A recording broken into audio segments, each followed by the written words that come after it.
Hello students, in this lecture we are going to learn about a refraction through a rectangular glass slab.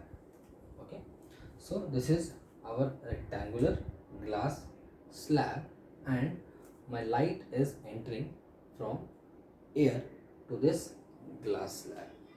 Okay, my first medium is what? Air, and this is glass. Okay, so since glass is my denser medium, what will happen? It will move towards the normal. It means this is I. What is this? This is my R. R will be lesser than I. Okay. Now at this point, again the ray will enter into air from glass. So let us draw a normal here also. Okay. Now this time it will move away. It will move away from the normal because it is moving from denser to rarer. Let us say this angle is E, right? This is my angle I, this is my angle R, this is my angle E. Now we want to calculate this angle. Now see, we have drawn two normals, this and this. So both are basically what? At 90 degree. So these two lines are parallel, right? 90 degree for the same surface. So these two are alternate angles, so we can say this is also my R. Correct? Now let us see what happens. If I write Snell's law for this point refraction, first refraction, we can write, let us see, this is my N1, this is my N2 refractive index. So N1 sin I is equal to N2 sin R, right? We can write this for the first refraction. For the second refraction, what we will do again, N2 into sin R will be equal to what? Again N1 into sin A. Correct? So this N2 sin R into sin R is common. We can write N1 sin I is equal to N1 sin E. From here we can cancel N1 and both sides the sign is there. So we can write I is equal to what? E. What is the meaning of I is equal to E? Okay, let us see. Let us extend this line a little and this backwards, right? So now these two lines are parallel. We know this, right? So if I say this E equals to this angle, which is what? Vertically opposite angle. Now this angle is equal to this angle. Why? Because we have two parallel lines and one transversal, right? This is my transversal. So my corresponding angles are equal, but it is shown here that this angle, so you can say E, this is, we can also write this as E, so this is also my E. Now we are saying that I is equal to E. These two angles are also equal. It means that these two lines, if you look at these two lines and these two lines, third, this I is equal to E means corresponding angles are equal. It means that these two lines are also parallel, right?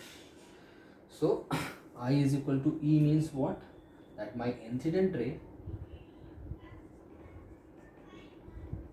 is parallel to emergent ray, right? The ray which is entering from one side and coming out from the other side, both rays are parallel to each other. What changes is there will be a shift in the position. This is my shift. We will calculate it. So understood this thing? So whenever a light is passing through a glass slab, what will happen? It will change the position, but it will be in the same direction. It will parallel to the same line, but it will change the position. We will calculate how much the shift is there. So this is my glass slab, and at this point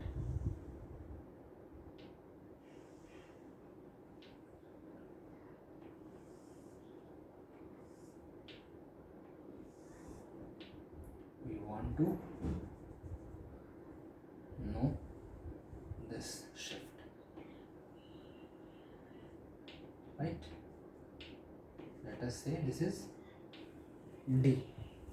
Let us assume, or it will be given that the thickness of the slab is T.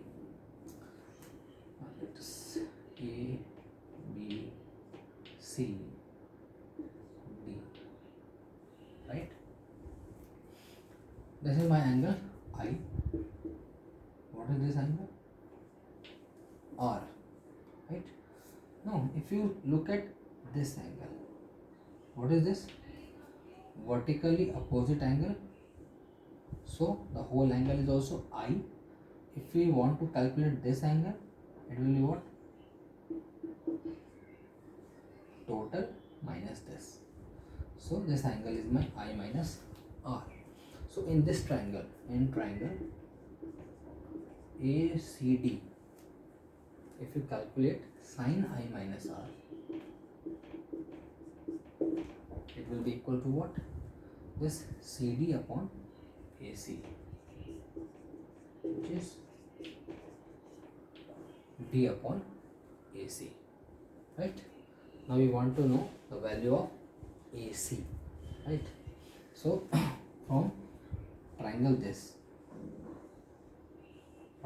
ABC, in triangle ABC we can write cos R is equal to AB upon AC, base upon hypotenuse.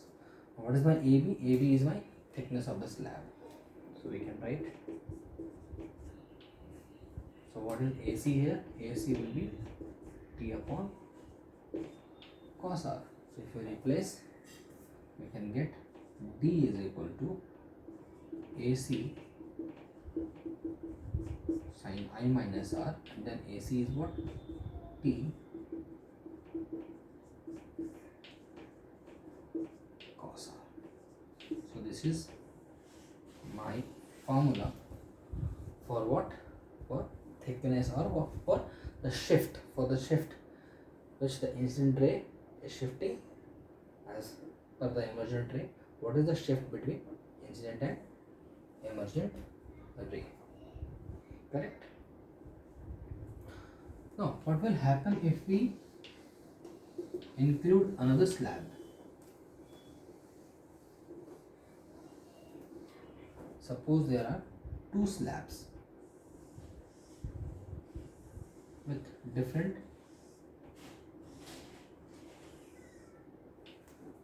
refractive index. It may be of different thickness also. So let us say this is my N2, this is my N3, this is N1. So what will happen? Let us draw normal. A light enter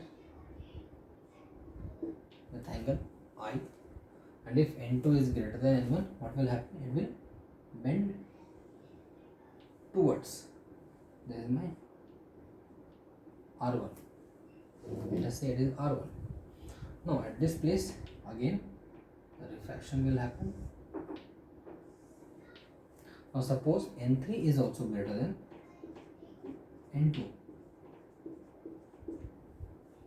What will happen? It will again move towards the normal. This is my R1. Let us say R2, right? At this point, again if we draw a normal, it will move away. Let us say it is E, right? Same logic will apply here also. This is also my R2. So by applying Snell's law, we can write that N1 sine I is equal to N2 sine R1.